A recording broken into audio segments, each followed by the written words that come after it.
देख रहे हैं अवाम के उठाए गए सवालात, हालत आसरा पर तबसरों, तज्जियों, खबरों पर मुहित प्रोग्राम न्यूज लाइन रिदा सैफी के साथ।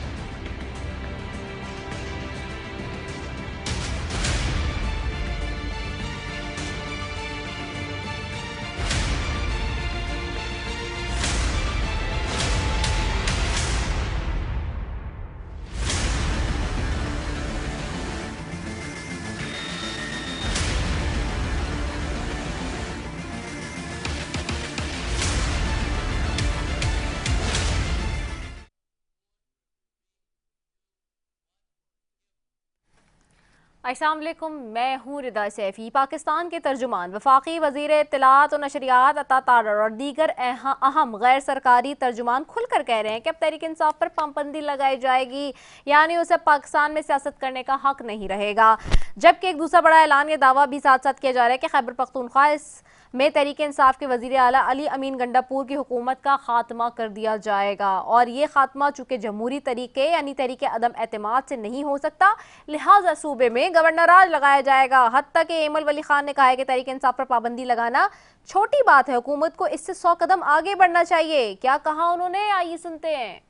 उनकी तो बस अपनी सोच है, अगर उसमें ना आए तो फिर वो मुल्क के भी खिलाफ है, निजाम के भी, सब कुछ के खिलाफ है। लिहाजा मैं ये समझता हूँ कि अब वक्त आ गया कि ये कठिन फैसला होना चाहिए कि एक का खात्मा होना चाहिए। तो खात्मा मतलब आप समझते हैं कि पीटीआई पर पाबंदी होनी चाहिए? ये मेरे ख्याल में उस तरह फिर 100 कदम और भी लेने चाहिए कि इस तरफ पाबंदी सिर्फ हल नहीं है। 100 कदम आगे बढ़ना क्या होगा? सवाल ये है, क्या सियासी कैदियों को फांसियों पर लटकाया जाएगा? हुकूमत वक्त से यही सवाल है कि आप मुल्क में किस तर्ज की सियासत को प्रमोट कर रहे हैं। जैसे माजी में पार्टियों को तोड़ने के लिए आमिर हिकमत अमली अपनाया करते थे, आज वही तरीके सियासी लोग अपना रहे हैं। अडियाला जेल में कैदबानी की पीटीआई से सहूलतें छीन ली गई हैं। पीटीआई वकील ने जो कहा, ये वो सुन लेते हैं।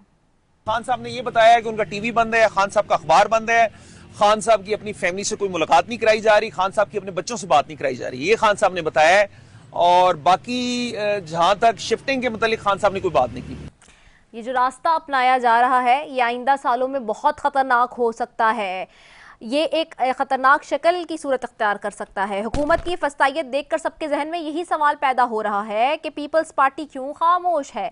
वो पार्टी जिसने आमिर के खिलाफ MRD तहरीक को लीड किया, जिसके कारकुनों ने सड़कों पर कोड़े खाए, उसकी लीडरशिप खामोश क्यों है? तो जनाब आपको अर्ज कर दें कि पीपल्स पार्टी खामोश नहीं है, बल्कि वही तो सियासी लोगों पर होने वाले जबर को सपोर्ट कर रही है। बिलावल भुट्टो ने तो ये तक कह दिया कि सियासी इस्तेकाम लाने के लिए लाठी भी चलाएंगे। क्या कहा उन्होंने, आइए सुनते हैं। पॉलिटिकल स्टेबिलिटी को हमें कायम करना पड़ेगा, या बातचीत से या लाठी से हमें पॉलिटिकल स्टेबिलिटी ले आना पड़ेगा ताकि पाकिस्तान में मुआशी स्टेबिलिटी आ सके। क्या एक सियासी लीडर, और वो भी सियासी जमात का चेयरमैन, ऐसा बयान दे सकता है जो बिलावल भुट्टो जरदारी दे रहे हैं? अपनी शऊरी जिंदगी में किसी सियासती जमात के सरबराह का ऐसा बयान मुझे नजर नहीं आता आज तक। बिलावल भुट्टो जरदारी ने कहा है कि मुज़ाकरात या लाठी से सियासी इस्तेहकाम लाना पड़ेगा। इन दो मुतज़ाद चीज़ों को उन्होंने आपस में कैसे मिला दिया है? सवाल यह है। दुनिया में कहीं भी इस नज़रिए को तस्लीम नहीं किया जाता कि लाठी यानी ताकत से सियासी इस्तेहकाम आ सकता है। बिलावल भुट्टो जरदारी साहब शायद भूल गए हैं कि इस जमहूरियत की बका के लिए उन्हीं की वालदा शहीद बेनज़ीर भुट्टो ने अजियतें कितनी बर्दाश्त की थी।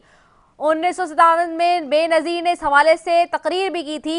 आइए वो जो तकरीर थी उसका एक हिस्सा आपको सुनवाते हैं। के ऊपर पर्दा नहीं डाला जा सकता। My father preferred to stay in Rawalpindi district jail and face the gallows and give his life. I preferred to stay in Sakhar jail without visitors, without lawyers, when the PCO was passed, because I wanted to fight for democracy against the military dictatorship imposed upon this country. I wanted to fight for the restoration of the constitution, for the rule of law, for the emancipation of the people of Pakistan. I wanted to fight for the rule of law, for democracy till the last breath.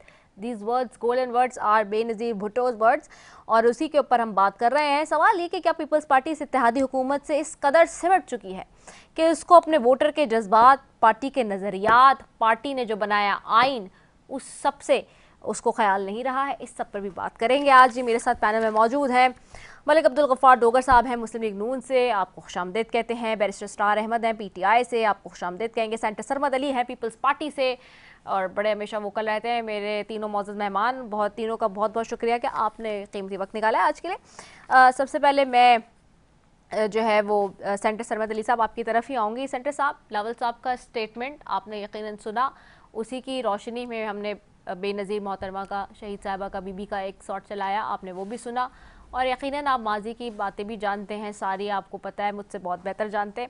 लेकिन सवाल यही है again कि peoples party वाकई support करी है इस सारे मामले को, जिसने आइन दिया, जिसने जमहूरियत की शहादतें दी, और अभी आपने अपना यौम तासीज़ी बनाया है, उसमें भी खड़े होकर यही बात हुई कि सबसे ज़्यादा शहादतें पीपल्स पार्टी ने दी, जिससे कोई इनकार नहीं है। तो क्या अब आप समझते हैं कि ये जो इस वक्त जमहूरियत के दौर में ये सब हो रहा है, ये ठीक हो रहा है? देखें, एक तो मैं ये क्लियर कर दूं कि जो आपने चेयरमैन बिलावल भुट्टो की तकरीर सुनाई और जो आपने शहीद मोहतरमा बेनज़ीर भुट्टो की तकरीर सुनाई, उन दोनों में कोई फ़र्क नहीं है। दोनों एक ही चीज़ की बात करते हैं, दोनों पाकिस्तान में पॉलिटिकल स्टेबिलिटी की बात करते हैं। बीबी ने भी जो कुर्बानियाँ दी और जो उन्होंने सखर जेल में सोबतें बर्दाश्त की, जो शहीद जुल्फ़िकार अली भुट्टो ने फांसी को के फंदे को चूमा और पाकिस्तान में जमहूरियत के लिए शहादत कबूल की, उस सब के पीछे पाकिस्तान में पॉलिटिकल स्टेबिलिटी जो थी वो एक अहम जुज़्व थी। तो चेयरमैन बिलावल ने जो जैसे कहा कि पाकिस्तान को इस वक्त पॉलिटिकल स्टेबिलिटी की ज़रूरत है, क्योंकि जब पॉलिटिकल स्टेबिलिटी आएगी तभी पाकिस्तान में इकनॉमिक स्टेबिलिटी आ सकती है।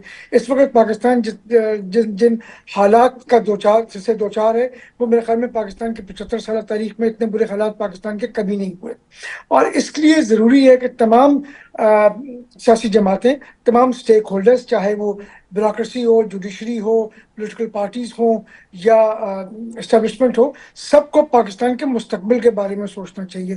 क्योंकि अगर पाकिस्तान होगा तो हम होंगे, पाकिस्तान होगा तो हमारी सियासत चलेगी, हम अपनी सियासत चला सकेंगे और पाकिस्तान में बैठ के कुछ अचीव कर सकेंगे। हमने पाकिस्तान को इस वक्त, पाकिस्तान तहरीक इंसाफ ने बदकिस्मती से पाकिस्तान की जो बका है ना, उसको दाव पे लगा दिया है, क्योंकि वो नहीं चाहते कि किसी भी सूरत में पाकिस्तान में पॉलिटिकल स्टेबिलिटी आए, कि इसलिए कि पॉलिटिकल स्टेबिलिटी का मतलब है इकोनॉमिक स्टेबिलिटी, और अगर इकोनॉमिक स्टेबिलिटी आ जाती है तो इमरान खान साहब और पाकिस्तान तहरीक इंसाफ इररिलेवेंट हो जाते हैं। इसलिए वो नहीं चाहते कि पाकिस्तान में इकोनॉमिक स्टेबिलिटी आए या पॉलिटिकल स्टेबिलिटी आए, इसलिए उन्होंने पूरे मुल्क को इस एक बुनियाद के ऊपर दाव पे लगा दिया है। ये तो किसी सूरत में मेरे ख्याल में हो ही नहीं सकता कि आप पाकिस्तान को दाव पे लगा दें, पाकिस्तान की बका को दाव पे लगा दें। इसलिए बहुत ज़रूरी बात जो है वो ये है कि पाकिस्तान को में पॉलिटिकल स्टेबिलिटी चाहिए। जैसे चेयरमैन साहब ने कहा, वो डंडे के ज़रिए आए या वो डायलॉग के जरिए आए। डायलॉग का मसला ये है कि पाकिस्तान पीपल्स पार्टी ने सबसे पहले बात की थी डायलॉग की। पाकिस्तान पीपल्स पार्टी ने सबसे पहले रिकन्सिलिएशन और मुफाहमत की बात की थी। सदर आसिफ अली जरदारी के बारे में तो मशहूर है कि वो मुफाहमत के बादशाह हैं। वो तो हमेशा चाहते हैं कि सियासी फोर्सेस के दरमियान मुफाहमत हो, क्योंकि सियासी फोर्सेस के दरमियान मुफाहमत होगी तो सियासी फोर्सेस मजबूत होंगी। लेकिन बदकिस्मती हमारी ये है कि एक सियासी जमात जो है वो मैं ना मानूं की रट लगाए बैठी है, और वो ये कहती है कि उसने किसी भी सूरत में मुज़ाकरात नहीं करने या उन्होंने इंगेज नहीं करना सियासी जमातों से। वो इस्टेब्लिशमेंट से बात करना चाहते हैं, और इस्टेब्लिशमेंट से भी वो बात सिर्फ एक नुकाती एजेंडे पे करना चाहते हैं कि हम इमरान खान बानी पीटीआई को या इमरान खान साहब को वापस वजीर आजम पाकिस्तान किस तरीके से बनाया जा सकता है और कितनी जल्दी बनाया जा सकता है। उनको कोई मतलब नहीं पाकिस्तान से, उनको कोई मतलब नहीं जमहूरियत से, उनको कोई मतलब नहीं किसी और चीज़ से। वो कहते हैं हम उस एस्टेब्लिशमेंट को जिसको हम गालियाँ देते हैं उस एस्टेब्लिशमेंट के साथ हम बात करने को तैयार हैं, अगर वो हमें वजीर आजम बना दे। अगर हम मुझे वजीर आजम नहीं बनाती तो ये एस्टेब्लिशमेंट जो है ये मीर जाफर है, ये एस्टेब्लिशमेंट जो है ये मीर कासिम है। लेकिन अगर ये मुझे वजीर आजम बना देती तो उससे अच्छी एस्टेब्लिशमेंट कोई नहीं है, तो फिर आर्मी चीफ जो है मुल्क का बाप हो जाता है। तो ये समझने की जरूरत है हमें कि हम मुल्क को किस डायरेक्शन में लेके जाना चाहते हैं। हम मुल्क को तनज़्ज़ुली की तरफ लेके जाना चाहते हैं या मुल्क को तरक्की की तरफ लेके जाना चाहते हैं। और अगर इसी किस्म की चीजें चलती नहीं ना कि जब दिल चाहा हर दूसरे महीने इस्लामाबाद के ऊपर आपने चढ़ाई कर दी, जैसे पता नहीं कोई दुश्मन मुल्क का दारुल हुकूमत है, आपका अपना दारुल हुकूमत नहीं है, आप लेके बंदूकें डंडे पत्थर पता नहीं गुलेले लेके आप इस्लामाबाद के ऊपर पे चढ़ाई कर रहे हैं। कुछ खुदा का खौफ करें, इस मुल्क को चलने दें। खुदा के वास्ते इस मुल्क को ज़रूरत है कि इकनॉमिक स्टेबिलिटी आए। इस मुल्क को ज़रूरत है कि ये मुल्क तरक्की की राह पे गामजन हो सके। खुदा के वास्ते अपने ज़ाती अना को, अपने पैटी मफादात को एक तरफ रखें, मुल्क के मफाद को सोचें, क्योंकि आपसे बड़ा है मुल्क। आप मुल्क से बड़े नहीं हैं, आपसे बड़ा है मुल्क। खुदा के वास्ते अपने दिमाग से ये निकाल दें कि आप वो कहते हैं ये नहीं तो पाकिस्तान नहीं, नहीं पाकिस्तान नहीं तो तुम नहीं। ये जहन में रखो अपने। तुम्हारा मसला ये है, तुम तमाम लोगों का मसला ये है कि ये समझते हैं कि पाकिस्तान इनकी वजह से है। नहीं, पाकिस्तान की वजह से हम लोग हैं और ये लोग हैं। ये इनको जहन में रखना चाहिए। ये समझते हैं कि they are bigger than Pakistan. I am sorry, they are not bigger than Pakistan. ये तो पाकिस्तान के आगे हम सब कुछ भी नहीं है। हमारी कोई हैसियत नहीं है इस मुल्क के सामने। हमने हमारी जिंदगी इस मुल्क में कुर्बान हो जाए तब भी हम समझेंगे कि फख्र की बात है। शहीद जुल्फ़िकार अली भुट्टो ने इस मुल्क के लिए शहादत दी। मोहतरमा बेनज़ीर भुट्टो ने इस मुल्क के लिए शहादत दी। ये क्या बातें कर रहे हैं? एक साल नहीं हुआ जेल में और कह रहे हैं कि जी पता नहीं कहाँ रखा हुआ है। खुद डेथ सेल जाके देखते ना, जिसमें जुल्फ़िकार अली भुट्टो शहीद को रखा गया था वो डेथ सेल था। जाके देखते ना सक्खर जेल में मोहतरमा बेनज़ीर भुट्टो को रखा गया था। दैट वाज द सेल जिसकी बात करते हैं। आप तो अयाशी से रह रहे हैं। 4 स्टार मेन्यू आता है आपके पास खाने का। आपको एक्सरसाइज मशीन मिली हुई है। क्या शहीद जुल्फ़िकार अली भुट्टो को कोई साइकिल या ट्रेडमिल दी गई थी या बीबी को दी गई थी? आप या इवन फॉर दैट मैटर क्या नवाज शरीफ को ट्रेडमिल दी गई थी या शहबाज साहब को दी गई थी ट्रेडमिल? नहीं। आप निराले, आप लाडले हैं, आपको उसकी ट्रीटमेंट मिलती है। आप जेल में भी रहकर लाडले हैं। अच्छा सेंटर साहब होल्ड ऑन, हम थोड़ा सा फैक्ट्स पे भी बात कर लेते हैं ना। अभी बहुत अच्छी बातें करने के लिए तो हमारे पास भी हैं सब। अभी सवाल एक चीज़ ये है, ये बताइए कि पीडीएम की हुकूमत आई और उससे पहले उसके बाद अभी 8 फरवरी के इलेक्शंस के बाद आप लोग की कोलिजन की गवर्नमेंट है, ये कितना टाइम हो गया इसको? और जो इकोनॉमिक स्टेबिलिटी की हम बात करते हैं, आज ही की खबर है, मैं पीछे नहीं जा रही, वैसे तो रोज़ाना ही कोई ना कोई खबर आ रही है, ये बड़ी अनफॉर्चुनेट लगती है बात, लेकिन ये मैं कोट करी है आज चैनल्स ने, और सबसे बड़े चैनल ने भी कोट किया कि जी अखराजात के हवाले से जो है वो 646 यूटिलिटी स्टोर्स बंद कर दिए हुकूमत ने मुल्क भर में इस वक्त। यूटिलिटी स्टोर एक आम आदमी के लिए, गरीब आदमी के लिए सहूलत होती है, और अब यूटिलिटी स्टोर्स तक बंद करने पड़ रहे हैं। आम आदमी के लिए कोई रिलीफ अब तक सो फार दिया गया है? इसी तरह से बिजली की कीमतें आप देख लें, वो ठक ठक ठक ठक ठक बढ़ती जा रही हैं। कोई भी सेक्टर उठा लें, अगर हम उसमें फैक्ट्स एंड फिगर्स पे जाएंगे जो इस वक्त रिपोर्ट हो रहे हैं, तो आपको मुझसे ज़्यादा बल्कि इनफैक्ट पता होगा कि जो चीज़ें रिपोर्ट हो रही हैं वो कुछ और ही हैं। हमारे मफादात कहाँ हैं? इसी तरह मैं अगर प्रोविंशियल गवर्नमेंट्स की बात कर लूँ, सिंध की बात कर लूँ, तालीमी इदारे की बात कर लूँ, या कोई और इदारों की बात कर लूँ, यही सिंध में हुआ है। एडीबी का जो किया है, एक स्टोरी बड़ी अच्छी, हमारे एक कॉरेस्पॉन्डेंट है एक अच्छे चैनल के, उन्होंने ही किया है अभी रिसेंटली, कि किस तरह से जो है वो पैसा खर्च नहीं किया जाता गवर्नेंस के मामले में, तालीम के मामले पे नहीं किया जा रहा। तो ये भी तो हमारे सामने चीज़ें आ रही हैं, कहाँ कौन जो है वो लोगों को डायरेक्ट रिलीफ दे रहा है। और अगर इकोनॉमी की ही बात कर रही हैं तो फिर इकोनॉमी के इंडिकेटर्स सिर्फ स्टॉक मार्केट से नहीं आते ना सर। फिर आप सोने की कीमतें भी देखें कहाँ जा रही हैं, फिर आप दाल और टमाटर के भाव भी देखें कि कहाँ जा रहे हैं, तो इस पे जब हम बात करते हैं तो फिर आगे से कोई जवाब नहीं होता हुकूमतों के पास। जी बिल्कुल, मैं हुकूमत की नुमाइंदगी तो नहीं कर रहा, लेकिन मैं इसका जवाब आपको दे देता हूँ।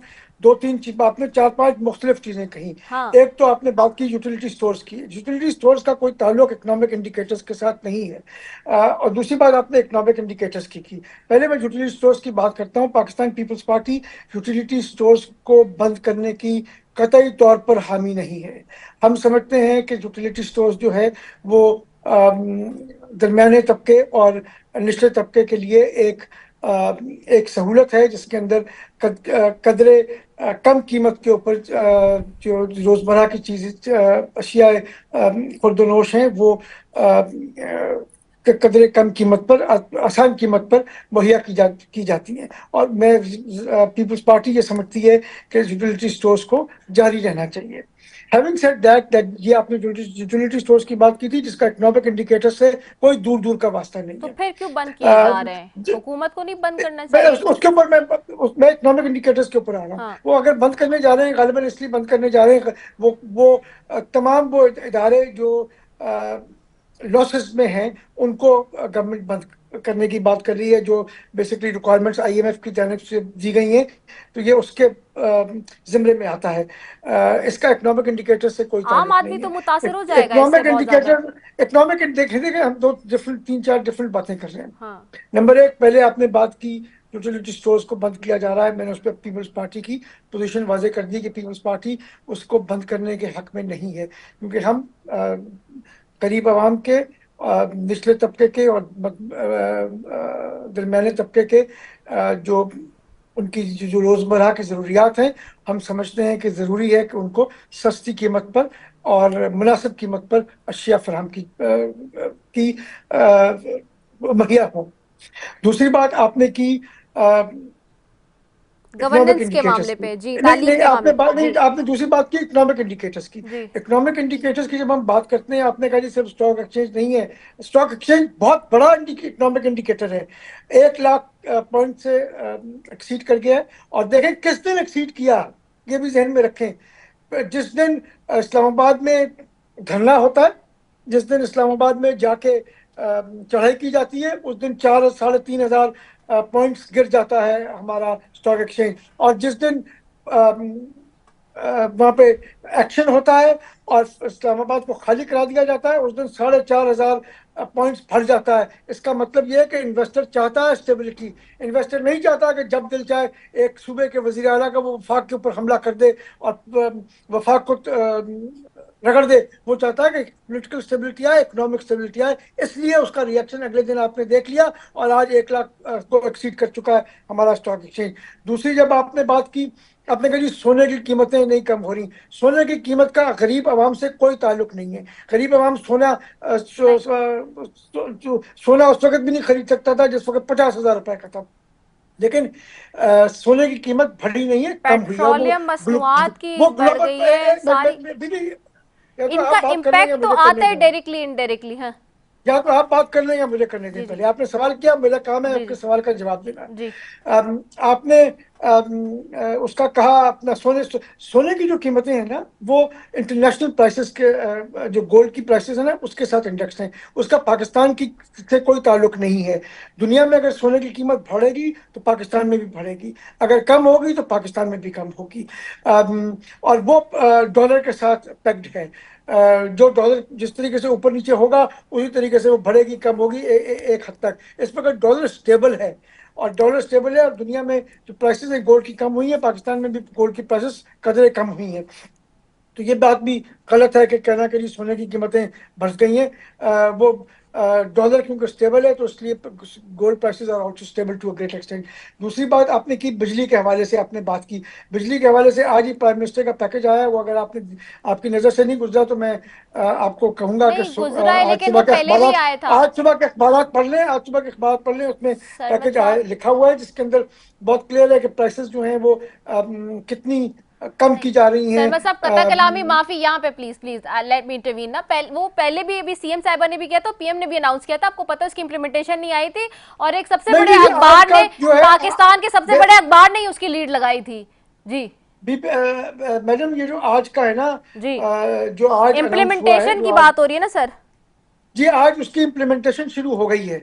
वो अनाउंसमेंट थी, अब आज गवर्नमेंट ने इश्तिहार दे के उसकी अनाउंसमेंट कर दी है। लिखा हुआ है कि जी हाउस होल्ड कंज्यूमर के लिए इतना इतने पैसे पर यूनिट की बचत होगी, कमर्शियल के लिए इतनी होगी और इंडस्ट्रियल के लिए इतने पैसे पर यूनिट की बचत होगी। वो लिखा हुआ है, सुबह का अखबार उठा के पढ़ लीजिए। जी मेरे पास इस वक्त नहीं है, वरना जी मैं जी, पढ़ के बिल्कुल आपको बता बिल्कुल। देता कि क्या है। पाकिस्तान का सबसे बड़ा अखबार भी पढ़ लीजिए और बाकी छोटे भी अखबार सब पढ़ लीजिए, सब में आप देख लेंगी लिखा हुआ। इसी तरीके से अपना दूसरी जो बात की आपने, पेट्रोल की, जो गवर्नेंस जो की, जी, नहीं जो एजुकेशन जो की। जी इन्फ्लेशन की बात आपने की। जी जी। इन्फ्लेशन इन्फ्लेशन होती है ईयर ऑन ईयर, दुनिया भर में इन्फ्लेशन को गिना जाता है ईयर ऑन ईयर से। ईयर ऑन ईयर इन्फ्लेशन अब जो आ रही है वो 4.9% आज गालिबन स्टेट बैंक ने दी है कि 4.9% जो है वो inflation, which is the lowest in the last god knows how many years को। पिछले 10 साल में लोएस्ट जो है वो 4.9 आई है। फूड इन्फ्लेशन जो है वो 2.3% है, जो पूरे खित्ते में हिंदुस्तान समेत, हिंदुस्तान में 5% है फूड इन्फ्लेशन, पाकिस्तान में 2.3% है फूड इन्फ्लेशन। तो वो अच्छे इंडिकेटर्स हैं, इकोनॉमिक बेहतर इंडिकेटर्स हैं। ये आपके सामने नजर आ रहे हैं कि इकोनॉमिक इंडिकेटर्स अच्छे हैं या बुरे हैं। अगर आप नहीं, हम नहीं देखना चाहते, हम एक पट्टी लगा के एक एनेक्स से देखना चाहते हैं, वो एक और बात है, लेकिन इकोनॉमिक इंडिकेटर्स अच्छे हैं। ठीक है, और वो इकोनॉमिक खाली इंडिकेटर्स स्टॉक अच्छे हैं। एक्सचेंज नहीं। चलिए तीसरी ठीक। बात आपने कही, तीसरी बात जो आपने कही, आपने बात कही एजुकेशन के हवाले से, आपने बात की, आपने सिंध की बात की। मेरे ख्याल में गालिबन आपके इल्म में नहीं है, लेकिन मैं आपको आपकी नॉलेज में लाना चाहता हूँ कि सिंध का जो बजट है एजुकेशन के ऊपर और हेल्थ के ऊपर, वो पाकिस्तान के तमाम सूबों में से सबसे ज्यादा है। पंजाब से भी ज्यादा है, जबकि पंजाब पाकिस्तान के का सबसे बड़ा सूबा है, वह ज्यादा होना चाहिए। लेकिन सिंध में जो स्पेंड हो रहा है हेल्थ के ऊपर और जो स्पेंड हो रहा है एजुकेशन के ऊपर, वो पाकिस्तान में सबसे ज्यादा है। हाँ, मैं मानता हूँ कि हमारे यहाँ शायद प्राइमरी एजुकेशन के ऊपर उतना काम नहीं हुआ जितना हायर एजुकेशन के ऊपर हुआ है। प्राइमरी एजुकेशन के ऊपर भी होना चाहिए, और इस सिलसिले में वज़ीर आला सिंध जो हैं उन्होंने और वज़ीर तालीम ने इसके ऊपर बाकायदा काम शुरू कर दिया है। प्राइमरी एजुकेशन के ऊपर भी काम सिंध में होने जा रहा है, और आप देखेंगी कि प्राइमरी एजुकेशन भी सिंध की जो है उसकी इंशाल्लाह जल्दी दूसरे सूबे मिसाल देंगे। तो एजुकेशन का भी जो मसला है वो भी बिल्कुल गलत सर है। पैसा तो एजुकेशन के ऊपर बहुत सिंध में है, काम लेकिन हो रहा है, लग नहीं और रहा। सबसे ज्यादा काम हो रहा है, और सबसे ज्यादा काम हो रहा है इसलिए कि, और आप केपी में देखें ना क्या हाल है, मतलब वहां तो नजर ही नहीं आता कि क्या हाल है। वहां तो यूनिवर्सिटीज का जो हाल है, कॉलेजेस का जो हाल है, अस्पतालों का जो हाल है, स्कूलों का जो हाल है, ठीक उसके है, साथ मवाजना करें ना हम, तो ठीक। सिंध तो आसमान के ऊपर है चल, उसके मुकाबले के ठीक हो गया, मुकाबले में। मवाजना करना उसके बाद चाहिए। हमने जी गवर्नेंस की बात की। अभी कुछ अर्सा पहले वर्ल्ड बैंक की एक रिपोर्ट थी जिसने कहा कि गवर्नेंस में सिंध की जो परफॉर्मेंस, जो वो जो एक इंडेक्स होता है, उसकी जो गवर्नेंस का एक इंडेक्स है, Sindh is performing far better than any other province in this country. ठीक है, ठीक हो गया, far better than other provinces. अच्छा, मैं जाती हूँ जी। इस वक्त जो है वो मेरे साथ Human Development Index. जी जी जी, मेरे साथ अब्दुल गफ्फार डोगर साहब भी हैं, उनकी तरफ मैं जाऊंगी। अच्छा डोगर साहब, आपसे भी यही सवाल है कि क्या आप बैन करने जा रहे हैं पीटीआई को, ऑपोजिशन को, की जमात को, जिस तरह के स्टेटमेंट्स आ रहे हैं, या गवर्नर राज लगाने की कोई कंफर्मेशन हो चुकी है, कोई तय हो गई है बात आपस में हुकूमत में? जी बहुत शुक्रिया मैम, आपने बात करने का मौका महसूस किया। जी नहीं, मैं नहीं समझता अभी इससे राणा सनाउल्लाह खान साहब ने शायद आपसे गुफ्तगू की थी पिछले दिनों, जो कैबिनेट मीटिंग हुई है उसमें आमने सामने गुफ्तगू हुई है, कुछ लोगों ने इस पर एतराज किया है। मैं समझता हूँ एज ए पोलिटिकल वर्कर किसी भी जमात पे बैन नहीं होना चाहिए, मगर मैं इस पे बिल्कुल हमारी गवर्नमेंट सोचा जरूर होगा इस बात पे, मगर इसे इंशाल्लाह कभी भी इम्प्लीमेंट नहीं होगा। सबको मौका मिलना चाहिए। तो दूसरा जो आप सवाल सेनेटर साहब ने बड़ी सहल हासिल फरमाई है, मगर मैं थोड़ा सा आपको ये बताना चाहूंगा। मेरी आवाज आ रही है आपको? जी जी, आ रही है, बिल्कुल आ रही है। मैं ये बताना चाहूंगा इम्प्लीमेंट के हवाले से कि पंजाब में चीफ मिनिस्टर पंजाब साहब जो हमारे बहन मरीम नवाज शरीफ साहब ने तकरीबन 50 बिलियन रुपीस जो 50 अरब रुपए सब्सिडी दी है बिजली पे पिछले 3 महीने के अंदर ना, आप चेक करवा लीजिए अपनी किसी एजेंसी से, किसी अथॉरिटी से, आपको पता चल जाएगा। और दिन रात काम हो रहा है, एजुकेशन के हवाले से काम हो रहा है, हेल्थ के ऊपर बहुत काम कर रही हैं। पंजाब का सिर्फ पंजाब के हवाले से देखते हैं, नए घर की स्कीम लेकर आई हैं, दिन रात मैम काम कर रही हैं माशाल्लाह, आपको पहले से नजर आनी चाहिए। आज प्राइम मिनिस्टर साहब ने भी फरमाया, जैसे आपको बताया सेनेटर साहब ने भी, उस पर इंशाल्लाह अभी आप देखिए ना जी, बैंकों के रेट जो इंटरेस्ट रेट जी वो कितने कम हुए हैं, और स्टॉक एक्सचेंज का आप देख लें। और मुआशी इस्तेकाम और सियासी इस्तेकाम के लिए ये जरूरी है कि जो पार्टी इस वक्त गवर्नमेंट में आ चुकी है उसको मौका देना चाहिए। ये तो पाकिस्तानी, जब तक आप किसी पार्टी को मौका नहीं देंगे, आप देखें ना जैसे धरना हुआ, तो मैं रिपीट नहीं करना चाहता बात, तो किस तरह से स्टॉक एक्सचेंज पूरी दुनिया पूरा मुल्क परेशान हो गया। जैसे लोग पीछे हटे हैं तो अल्हम्दुलिल्लाह फिर से इस्तेकाम आया, मुआशी भी सियासी भी। तो मैं समझता हूँ उस वक्त पिछली गवर्नमेंट जो थी अपना पीटीआई की, उनको 3.5 साल मौका दिया, वो खुद अपने पाँव पे कुल्हाड़ी मारी उन्होंने, इसमें मैं समझता हूँ किसी पार्टी का कसूर नहीं है। इमरान खान साहब जो है ना जी, वो अपने दुश्मन खुद है। वो एज ए पोलिटिकल वर्कर आपको तजरिया बता रहा हूँ, वो किसी की बात सुनते नहीं है। अब इनको मौका दिया, हमारे भी कायदीन गिरफ्तार हुए, मैं खुद अरेस्ट हुआ, मेरे खिलाफ झूठा 100% अल्लाह गवाह झूठा पर्चा दिया गया, मगर हमने तो कोई रोड ब्लॉक नहीं किया, हमने किसी के अपना इदारे को नुकसान पहुंचाया, किसी का माली जानी नुकसान नहीं पहुंचाया, उसको फेस किया, कोर्ट में अपनी जान छुड़ाई। मेरे कायद मियां मोहम्मद नवाज शरीफ साहब के साथ जो हुआ, मियां शहबाज साहब के साथ जो हुआ, हमारी पार्टी के कौन सा लीडर है जिसके खिलाफ पर्चा नहीं हुआ? हमने तो रोड ब्लॉक नहीं किए, हमने तो उनको मौका दिया। मगर आप मुझे ये बताएं कि पूरे 3.5 साल में सिर्फ तूफान बदतमीजी के अलावा तरीके इंसाफ ने कुछ किया मुल्क में? मैं आपके तवज्जो से लोग उनकी वोटरों से पूछना चाहूंगा कि खुदारा होश के नाकल ने हिसाब किताब देखें कि भाई किया क्या है इमरान खान साहब ने। इस मुल्क को चलने दें, ये मुल्क है तो हम है। खुदा ना खास्ता अगर मजीद कोई, अभी आप देखें ना बड़ी मुश्किल से हमने इसको सीधी पटरी पर लेकर आए हैं, मुल्क की इकॉनमी को और सारी सिस्टम को आप देख रही हैं आप, मगर थोड़ा करीब से देखें ना, क्या हम तो डिफॉल्ट होने जा रहे थे, हर तरफ से आवाज आ रही थी कि मुल्क डिफॉल्ट होने जा रहा है, मगर अल्हम्दुलिल्लाह हर चीज बेहतरी की तरफ जा रही है। मैं आपके तवज्जो से अपील करूंगा कि ये वाले साथियों को भी मौका दे, पार्टी को, मुस्लिम लीग नून को। और मैं समझता हूँ लाठी से काम नहीं बनेंगे, बात तो मुज़ाकरा से चलेगी। मगर ये लोग जब उनको सजानी पे मौका दिया गया कि आप बैठ के जलसा करें, जुलूस करें, धरना दें, पूरी दुनिया में पैगाम छोड़ें आप, मगर आप खुद समझती हैं उन्होंने किसी की बात नहीं सुनी। और उसके बाद ये सर ठीक हो गया, किसी की बात नहीं सुनी। शहबाज खोसा साहब मेरे साथ मौजूद हैं, उनकी तरफ भी जाऊंगी। शहबाज खोसा साहब, ये जो सारी सिचुएशन इस वक्त बनी हुई है और एक पार्टी के बैन की भी बात होती है या गवर्नर राज लगाने की बात है, कुड इट पॉसिबल कि गवर्नमेंट ये करे और फिर एक डेमोक्रेटिक निज़ाम होते हुए इस तरह की जब बातें सुनते हैं तो आपको कैसे लगता है? जी सारी सवाल रिपीट कीजिएगा मुझे सही तरीके से। जी, मेरा सवाल अगेन यही है कि जो इस वक्त बैन लगाने की बात हो रही है या फिर गवर्नर राज लगाने की बात हो रही है, आप इसको कैसे देखते हैं? बातें आज पहली दफा नहीं हो रही, ये पीपल्स पार्टी के खिलाफ भी हुई थी। पाकिस्तान पीपल्स के सिंबल तलवार था और उससे तलवार छीन के उसको तीर पकड़ा दिया गया था। उसके नतीजे में उसको पाकिस्तान पीपल्स पार्टी पड़ा था। इसी तरह पाकिस्तान मुस्लिम लीग के खिलाफ भी यही बात हुई थी। पाकिस्तान मुस्लिम लीग के बाद वो नून बनी, पाकिस्तान मुस्लिम लीग काफ बनी, उनसे साइकिल का निशान छीना गया, फिर उनको शेर का निशान दिया गया। ये पहली दफा नहीं हुआ ना। तो इससे मसले का जो ये चाहते हैं कि पीटीआई को बैन कर दें और पीटीआई को लोगों को दिलों से निकाल दें, तो पीटीआई को बैन करने से वो लोगों के दिलों से नहीं निकलने लगी।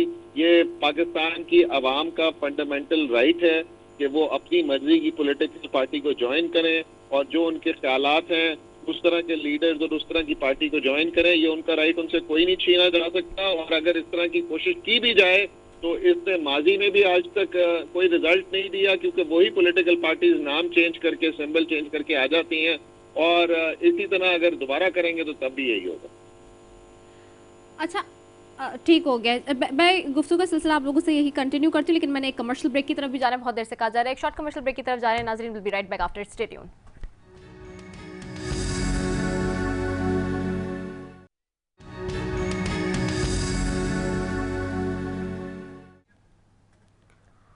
वेलकम बैक नाजरीन, और गुफ्तगू हो रही है। मैं ज़रा शहबाज खोसा साहब की तरफ वापस जाती हूँ। शहबाज साहब, आपको आवाज़ आ रही है मेरी? जी जी बिल्कुल। अच्छा शहबाज साहब, एक चीज़ और है, अभी हुकूमत जो चाहती है वो सबके सामने है, जो बातें हो रही हैं वो भी हैं। दूसरा, जो डी चौक पे हुआ ड्यूरिंग द प्रोटेस्ट, उसके ऊपर भी मुतज़ाद चीज़ें हैं। आज भी लोग कह रहे हैं कि जी आज बैरिस्टर गौहर साहब कह देते हैं कि नहीं जी, वो तो सिर्फ 12 लाशें थीं, बाकी शोधा का बताया है, जो सैकड़ों शहादत के नाम ले शहादतें के नाम ले रहे हैं, उनसे लाताल्लुकी का इज़हार करते हैं। फिर एक तरफ ये मामला है, फिर पार्टी की अपनी भी हम देखते हैं कि जी इंटरनल जो है वो रिफ्ट्स हैं, साथ ही जो एक्सटर्नल प्रेशर है वो तो है ही। हैविंग सेड दैट, इस सारी सिचुएशन में अब आप कैसे निगोशिएट करेंगे हुकूमत के साथ, क्योंकि हुकूमत और अपोजिशन के दरमियान तो बिल्कुल ऐसा लगता है कि एक डेडलॉक आ गया है। देखें, सबसे पहले तो मैं इस पे बहुत कंडेम करूंगा कि 26 तारीख को जो पाकिस्तान की आवाम के, निहत्ते आवाम के साथ जो डी चौक में हुआ, ये हरगिज नहीं होना चाहिए था। पाकिस्तान की आवाम का, बल्कि दुनिया भर की आवाम का पैदाइशी और बुनियादी हक होता है एहतजाज करना। और लोग डी चौक किस लिए जाते हैं आखिर? डी चौक, अगर यहाँ बलूचिस्तान के मिसिंग पर्सन्स होते हैं, आप उनके लवाहिकीन को देखते हैं तो वो बलूचिस्तान में प्रोटेस्ट करने के बजाय डी चौक जाते हैं। अगर आप देखते हैं कि सिंध के टीचर्स हैं जिनके तनख्वाहें या ग्रेड बढ़ाया नहीं जा रहा, तो वो सिंध में प्रोटेस्ट करने के बजाय जाके इस्लामाबाद डी चौक प्रोटेस्ट करते हैं। इसी तरह आप डॉक्टर्स को भी देखती हैं तो वो भी जाकर, सरकारी मुलाजमीन भी जाकर देखें तो वो डी चौक अपने राइट्स को जाकर उधर प्रोटेस्ट करते हैं। वो क्यों करते हैं? क्योंकि ये सिंबॉलिक है और ये एक पीसफुल प्रोटेस्ट का सिंबल है। डी चौक पे जाने का ये मतलब हरगिज नहीं है कि आप जाकर वहाँ पे दीवारें फैलाएंगे और वहाँ पर आप जाके पार्लियामेंट को नुकसान पहुँचाएंगे या पार्लियामेंटेरियंस को नुकसान पहुँचाएंगे या वहाँ पे रेड जोन में आप किसी फॉरेन एम्बेसी में घुस जाएंगे। ये मतलब हरगिज नहीं होता।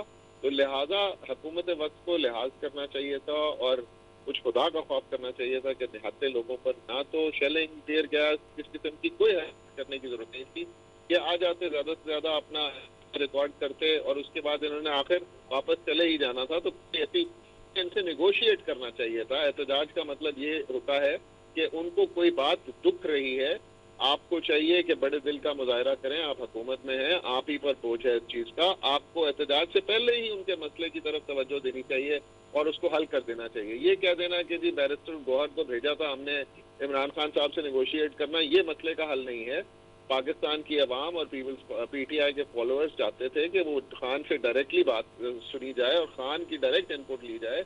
तो हुकूमत वक्त को भी यही चाहिए था कि अपना एक हाई लेवल डेलीगेशन बनाती और वो जाकर खान से डायरेक्ट बात करती ताकि इस मसले का कोई ना कोई हल निकलता। आखिर ये मसला है तो लोग इतनी तकलीफें बर्दाश्त करके और इतनी सोबतें बर्दाश्त करके, कंटेनर क्रॉस करके, आंसू गैस बर्दाश्त करके इस्लामाबाद पहुंच के अपना एहतजाज रिकॉर्ड कर रहे हैं। इसको ये कह देना कि ये मसला ही नहीं है, नहीं जी यहाँ पे चली ही नहीं चली, यहाँ पे तो मजाक पाकिस्तानी है, ये हिंदुस्तान के बाती नहीं है, ये किसी दुश्मन मुल्क के बाती नहीं है। आपका अपना बेटा भी अगर गलत रस्ते वाले मिसगाइडेड है तो आपका अपना बेटा भी अगर खराब हो जाए तो उसको आप रिहेबिलिटेट करते हो, आप उससे बात करते हो, उससे डिस्कशन करते हो। और यही इनको चाहिए था कि इसको एक अच्छे तरीके से रिजॉल्व करते। ये तशद्दुद करके, गोली मार के और इस तरीके से लाठी गोली से मसले हल नहीं होते, मसले बढ़ जाते हैं। आपका अपनी औलाद भी अगर बिगड़ जाए तो वो आपके माँ बाप के लिए ही मसला बनता है, आपके घर के लिए ही मसला बनता है और इससे घर बर्बाद हो जाते हैं। हुकूमत का उन्नत है, इस्टेब्लिशमेंट का इनको ये देखना चाहिए कि बहुत बड़े नंबर में लोग आए और आकर इन्होंने रिकॉर्ड कराया, सब तशद्दुद और सब फसाइयत के बावजूद आए और सारे केसेस, और ये केसेस पिछले 3 से महीने बर्दाश्त कर रहे हैं। हमने अपने मुल्क को पहले भी बहुत नुकसान पहुंचा दिया 1971 में, इसी तरह लोगों की बातें इग्नोर करके, लोगों की पल्स इग्नोर करके।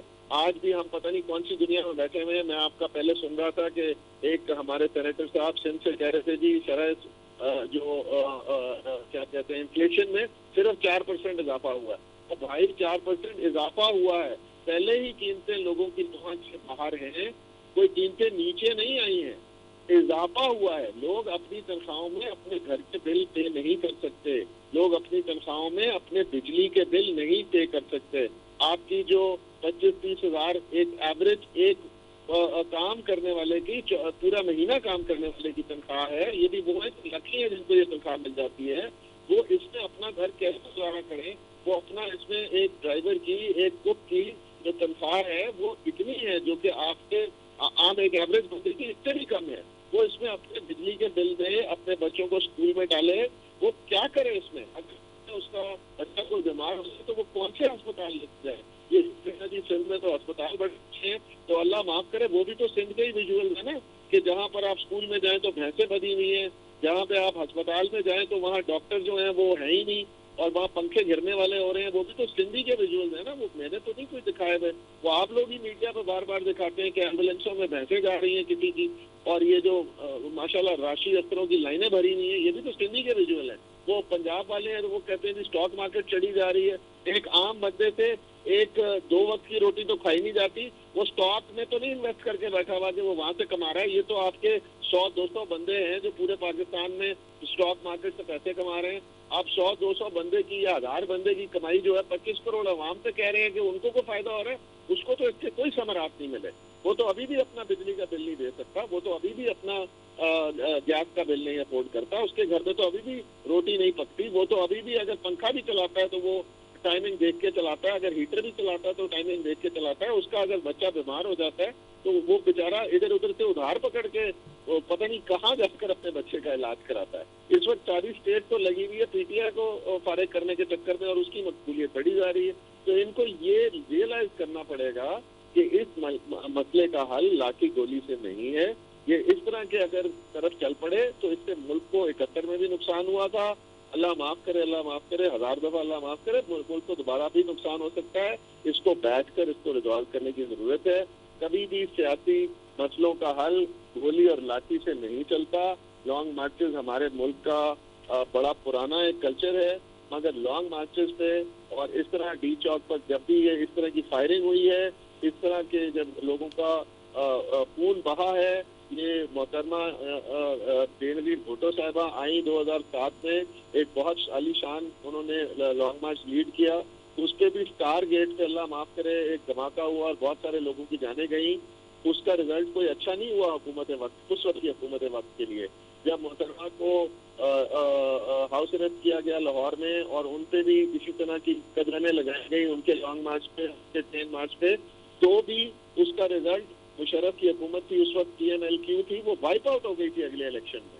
तो इनको सोचना चाहिए कि ये जो सख्तियां हैं, ये जो फसाइयत है, इसका रिजल्ट इनको इलेक्शन में भुगतना पड़ेगा अगर कभी PMP पे इलेक्शन हो गए इस मुल्क में।